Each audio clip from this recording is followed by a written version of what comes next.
1960 when I moved to the Marine Division and started the highly secret development of underwater completions for drilling and production.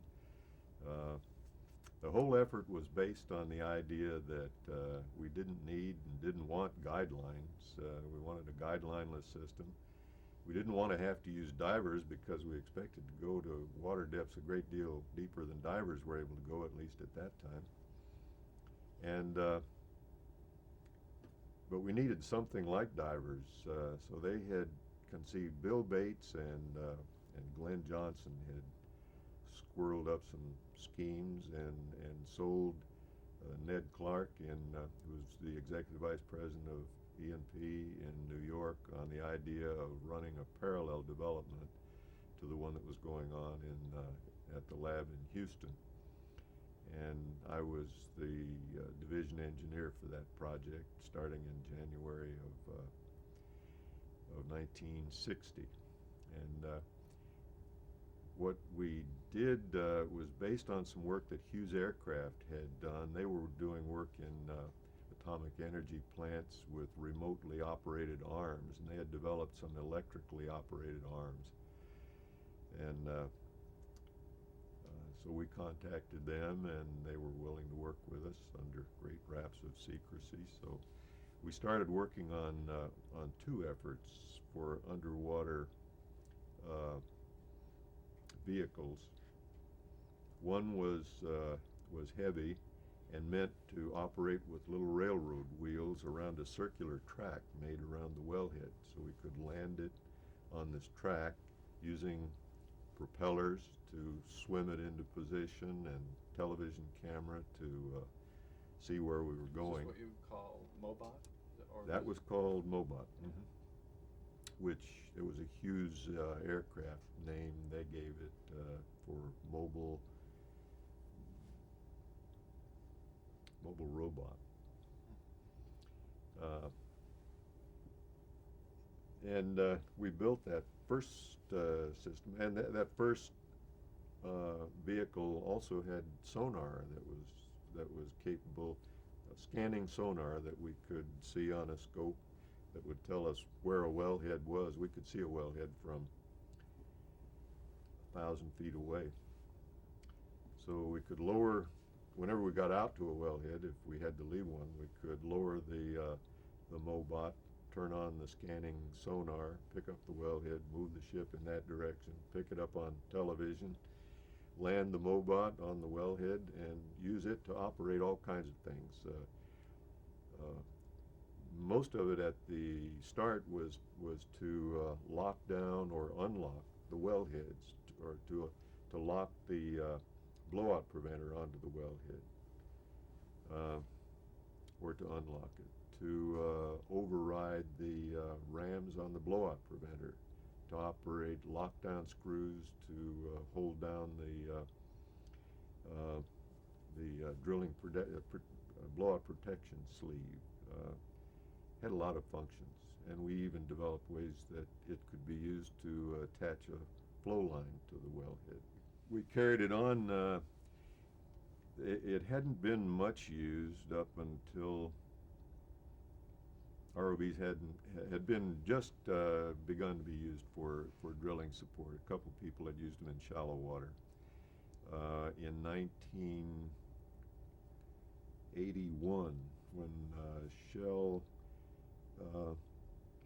wanted to go drill in deep water on the East Coast, we took a contract then with the offshore company who had the Discoverer 7 Seas, and we modified it to go to deeper water,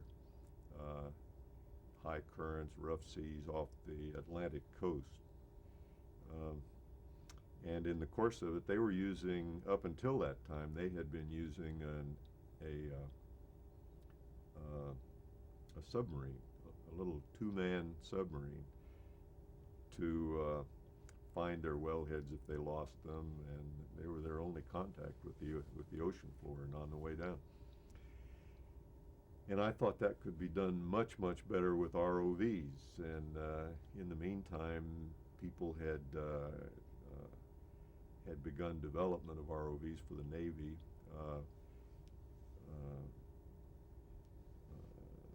Not Honeywell, but outfit in Los Angeles, in La Jolla. Lockheed? No, I'll think of it in a bit.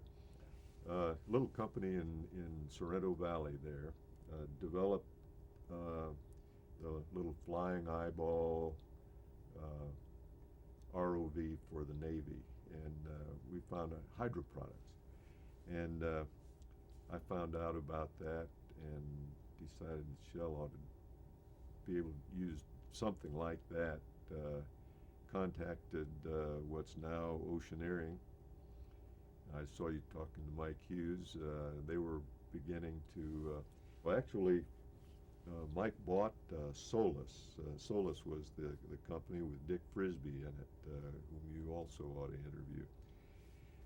Dick Frisbee was working on ROVs, and they had used them for drilling support for shallower water. And I asked them if they could, they were ready to build one for 7,500 foot water depths, and that more than doubled what their capability at that time was.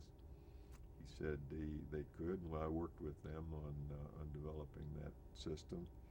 We put fiber optics on it, which turned out to be a real boon in the ROV business, and it was very successful.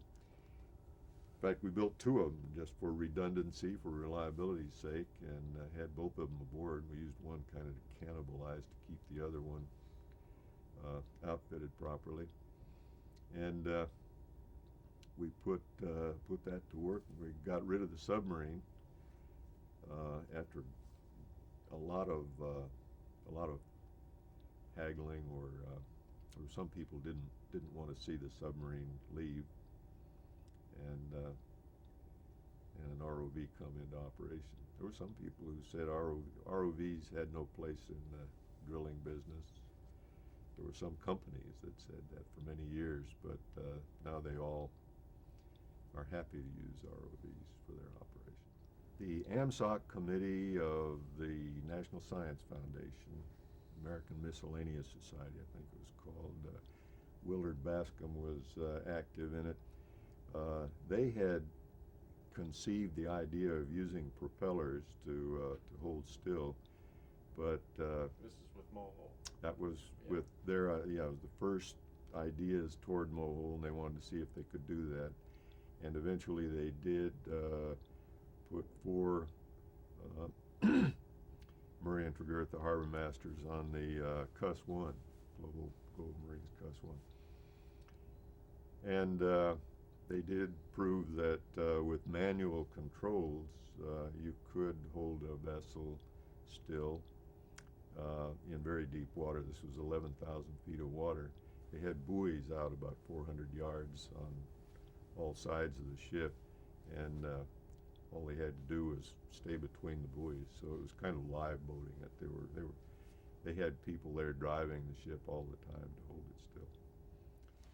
On this underwater completion development, they had already decided to build a ship, had contracted to build a little ship, core drill ship called the Eureka, 400-ton displacement, 400 horsepower, one 200 horsepower azimuthing thruster at the bow and one at the stern. And they were going to control it manually also. They were going to have a lever to tell it, the bow thruster, to turn right or turn left, and a Selzen repeater that would tell which way it happened to be pointing at any given time. Same thing for the stern propeller, and then each one would have a throttle that would control how fast the propeller ran, stern and bow. Then we had a tilt meter scope with a blip in the center of it to tell us where we were in X and Y position, and a compass to tell us which way the vessel was pointed. And all the operator had to do was look at the compass and the blip on the XY and tell where the ship was with respect to where it should be, and then look at which way each of the thrusters happen to be pointed and turn them to a more correct position and control their throttles. And I thought that was beyond human comprehension. Seemed like a tough task to ask someone to do. In reasonable water depths anyway, like a couple hundred feet instead of 11,000 feet. I thought we were just whistling Dixie. And so I convinced our management, Bill Bates, that and his boss, Sam Bowlby, the vice president, that we had to go for the automatic control, which I had already conceived and had a bid from Hughes Aircraft to build for us. And it was going to cost us $50,000 first. And then at first they said, well, we already got too much electronic stuff on this ship. We really don't think we need that. They said, we have such good operations people. They'll take their shoes off. They'll be doing it. That was not a piece of kit. Was it much of a technological leap to go from manual to automatic controls? Yeah, I had to figure out a way to combine what we needed to do in the way of rotation. Needed to control three things: heading, and longitudinal and lateral position, and the dynamics of each is quite different. Sideways you have to move a lot of water, front and back you don't. So the mass of the vessel is different. But how do you get a system to decide which way to point the thrusters and how hard to push? That was the trick. Once I'd done that, it was easy to put controllers on it, and again, those were the controllers that I'd learned about in the gas plant business that control temperature, pressure, and that sort of thing. Instead of that, we just had them control heading and X and Y position, three controllers. Hooked it up and put it to work, and it was smashingly successful. Not very reliable. It was all single thread. Any one thing out of all the stuff that needed to be working failed, and the system wouldn't hold position. But it was the first automatically it was dynamically incredibly successful. That ship, that little core drill vessel, drilled as many as 9 core holes in one day in different locations, 500 feet into the ocean floor for the geologists, and got cores in water as deep as 4,000 feet. And anchored vessels at that time couldn't go any deeper than just a couple hundred feet. So it outran its anchored competitors by an order of magnitude or more. Now, Mohole was going on at the same time. Were they working on some of the same stuff that you were? Or well, the system with the Cuss 1 that I described, working between the buoys in 11,000 feet of water, they had put that system together, and they started working it, and it was successful. They held it between the buoys, and they drilled in 11,000 feet of water and got some cores, and in fact proved that could be done. That was done in March of '61, and the Eureka, our vessel, we built the automatic control system starting in January, and we had it in operation when the ship started operation in May of 1971. So we were 2 months. 61. Yeah.